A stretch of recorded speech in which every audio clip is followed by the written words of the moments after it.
Leçon de l'Esprit Saint sur l'Épître de saint Paul aux Romains, reçue par Maria Valtorta. Leçon numéro 1. Le 2 janvier 1948. De l'Épître aux Romains, chapitre 1, versets 3 et 4. Concernant son fils qui selon la chair vient de la semence de David, déclaré fils de Dieu par sa propre vertu selon l'esprit de sanctification, pour la résurrection des morts. L'auteur très saint dit « Déclaré fils de Dieu par sa propre vertu, laquelle, unique, multiple, de quelle nature? Je vais te le dire. Premièrement de nature divine.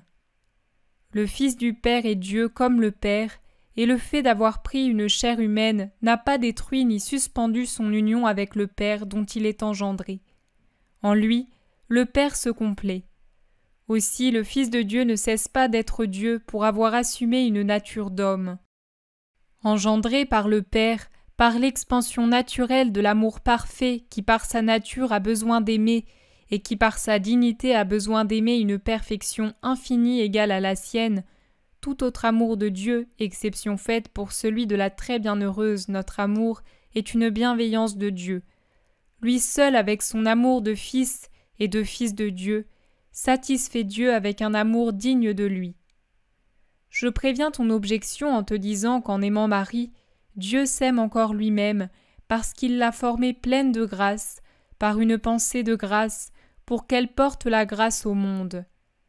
Marie peut se définir le sein de Dieu, car elle a enfanté le Fils de Dieu, la grâce dont elle était remplie, et qu'elle a donné à la terre un homme digne du paternel amour.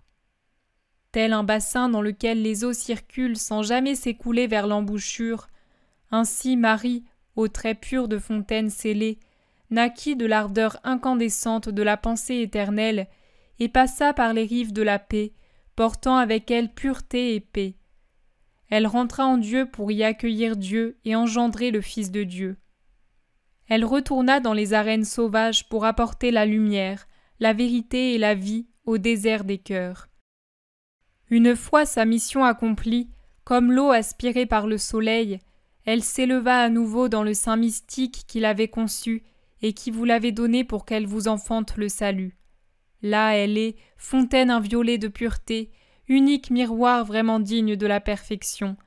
Et cette perfection, en regardant l'Immaculée, oublie tout ce qui est offense.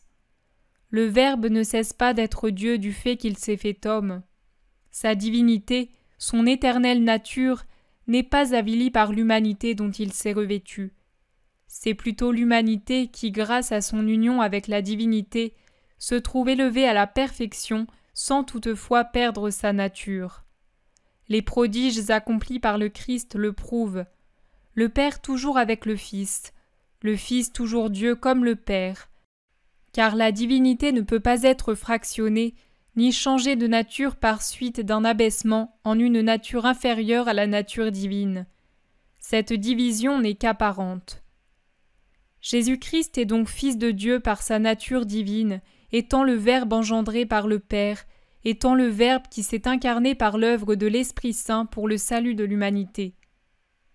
Deuxièmement, Jésus-Christ s'est déclaré aussi Fils de Dieu en sa nature humaine, vertueuse d'une manière parfaite. Jésus-Christ, le Fils engendré au Père dans la descendance de David, avait une volonté libre, et comme Dieu et comme homme. Ses actions témoignent de cette libre volonté, car il les a accomplies selon ce qu'il voulait, quand il voulait, et sur qui il le voulait. Ni les éléments, ni les créatures ne purent s'opposer à sa volonté, qui était parfaite de la liberté propre à Dieu. Ils ne le pouvaient. Une seule fois cela fut possible. Mais alors cela se produisit parce que le Fils de Dieu n'a pas trahi sa mission. Il n'abusa pas de sa libre et puissante volonté pour fuir la mort de la croix. L'eût-il fait, il aurait volé, abusé, prévariqué de son pouvoir infini de Fils de Dieu, et il serait devenu comme Lucifer, plus rebelle encore que Lucifer. Mais le Christ ne fut jamais rebelle. Rien ne le rendit tel, pas même l'humaine et naturelle répugnance au supplice. La volonté du Père était au-dessus de sa volonté libre. Le Fils divin très parfait ne tira pas profit de sa nature égale au Père, mais avec un amour révérentiel, il dit toujours à celui qui l'avait engendré « Que ta volonté soit faite ». Doux et obéissant, il tendit ses poignets aux cordes pour être traîné au sacrifice.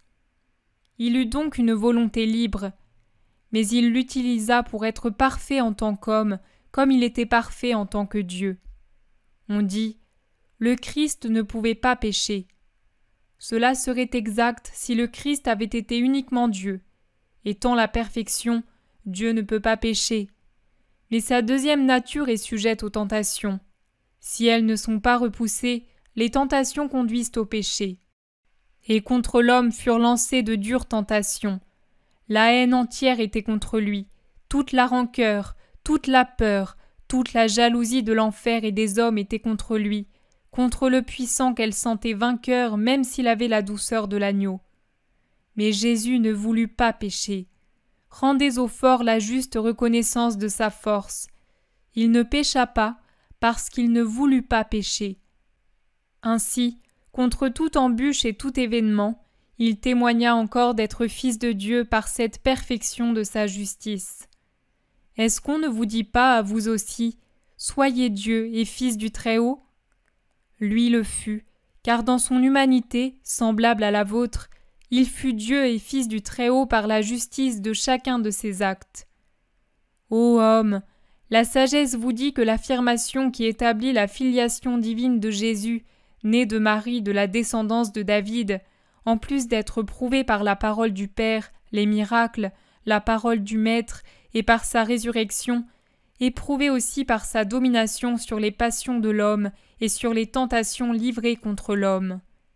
Saint par sa nature divine, il voulut être saint aussi selon la nature humaine, vrai premier-né de la famille éternelle des fils de Dieu, cohéritier du royaume des cieux. Enfin, il s'est révélé fils de Dieu par sa résurrection spontanée. Dieu, lui, à lui-même, Dieu homme, mis à mort par les hommes pour leur salut à eux, une fois le sacrifice consommé et après avoir donné la preuve certaine d'être mort, il s'est infusé la vie à nouveau. Il se l'est infusé par lui-même, sans l'attente et sans le jugement. Il a ainsi glorifié son corps, vainqueur de toutes les misères conséquentes au péché originel.